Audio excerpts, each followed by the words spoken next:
नमस्कार दोस्तों। पोल खोल के एक नई श्रृंखला में आपका स्वागत है। आप सभी जानते होंगे कि उत्तर प्रदेश भारत का बहुत बड़ा राज्य है। उसमें ग्राम पंचायत के चुनाव बहुत जल्दी ही होने वाले हैं। तो हमने सोचा कि एक श्रृंखला शुरू करते हैं जिसका पूरा फोकस होगा ग्राम विकास या फिर ग्राम सुधार।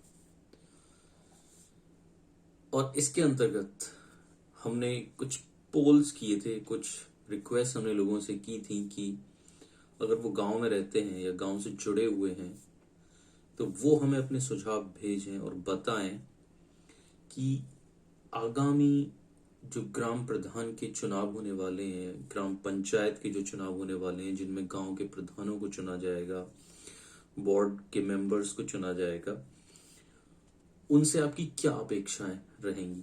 अगर वो आपसे वोट मांगने आएंगे तो बदले में आप उनसे क्या मांगेंगे।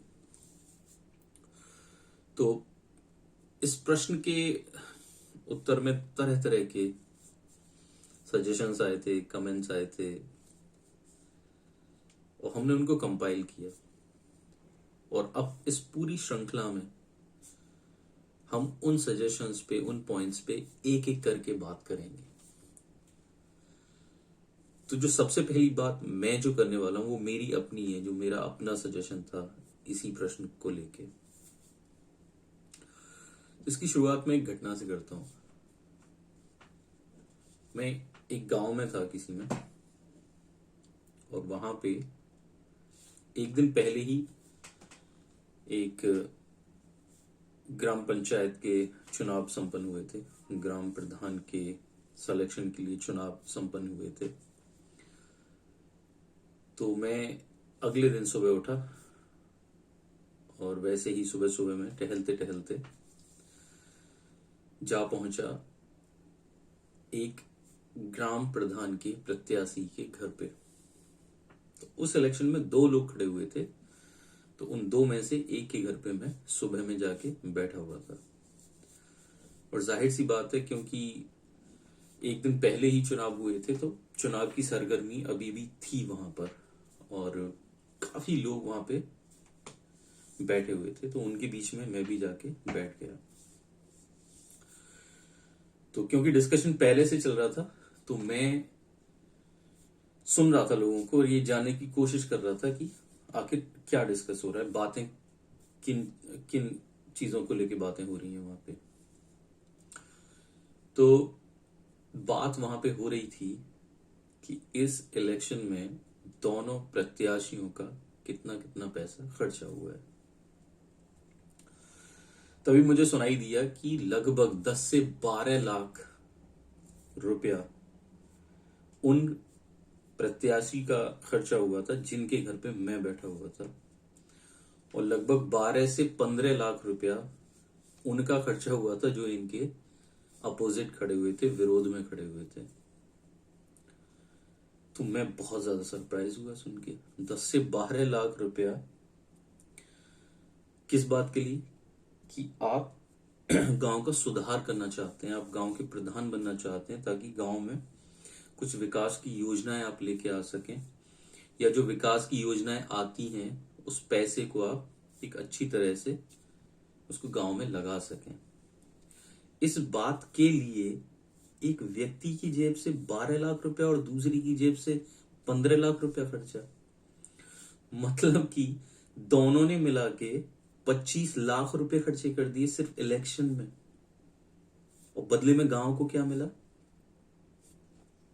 नथिंग, कुछ भी नहीं।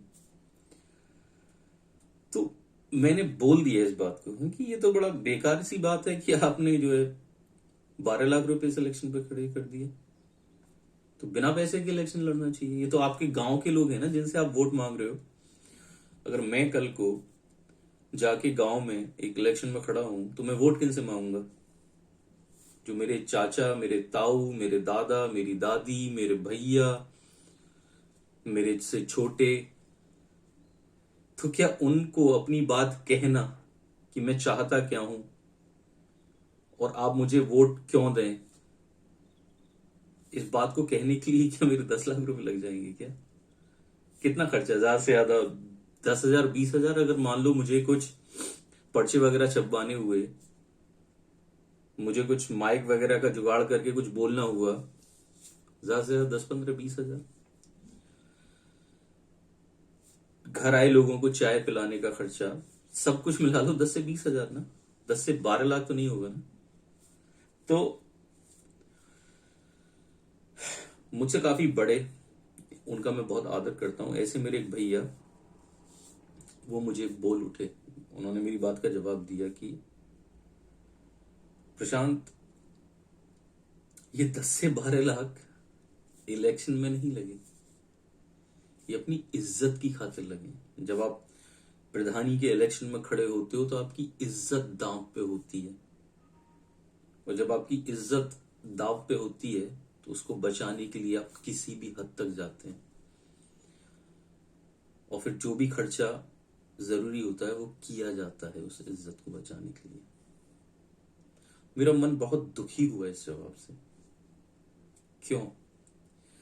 क्योंकि मुझे एक बात समझ में आ गई कि ये जो दोनों पक्ष थे,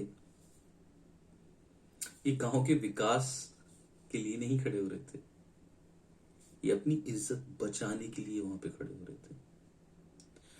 इनका मकसद अब गांव का विकास नहीं रह गया था, इनका एकमात्र मकसद अब अपनी इज्जत को बचाना रह गया था।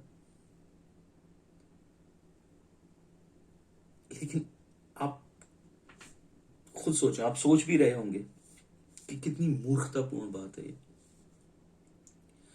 हम लोगों ने गांव के प्रधान के पद को इज्जत का पद बना लिया है, हमने प्रधान के आगे जी लगा दिया है। हमने उस प्रधान को अब अपनी मोटर बाइक के आगे, अपनी कार के आगे लिखवा दिया है।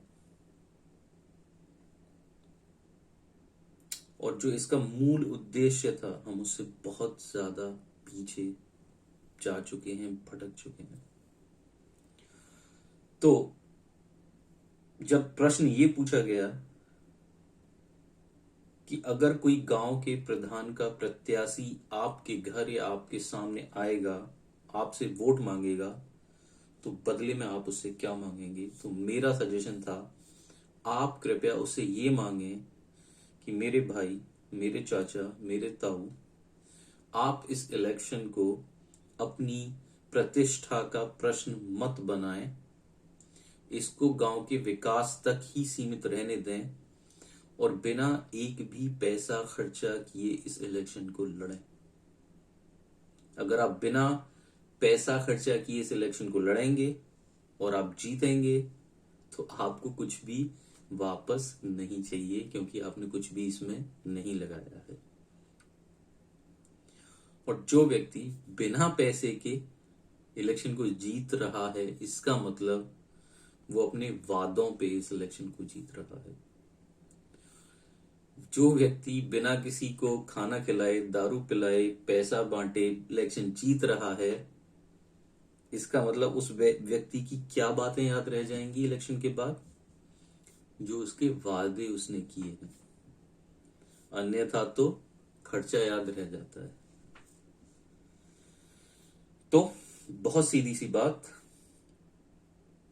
कृपया जो भी व्यक्ति ये समझता है कि वह इस पद के उपयुक्त है, उसका हकदार है, जो सारी अनिवार्य जरूरतें होती हैं प्रधान पद के लिए, अगर कोई व्यक्ति सोचता है कि वो उसके अंदर हैं, जैसे जैसे के बारे में बाद में बात करेंगे, वो दूसरा सजेशन हो जाएगा कि एक प्रधान के पद के प्रत्याशी में क्या क्या विशेषताएं होनी चाहिए। बट अभी के लिए इलेक्शन लड़ें, बिना पैसे खर्चा किए लड़ें। Thank you very much. मिलते हैं इसी श्रृंखला के दूसरे एपिसोड में, जिसके बारे में बात करेंगे कि प्रधान पद के प्रत्याशी में क्या क्या विशेषताएं होनी चाहिए। थैंक यू, धन्यवाद।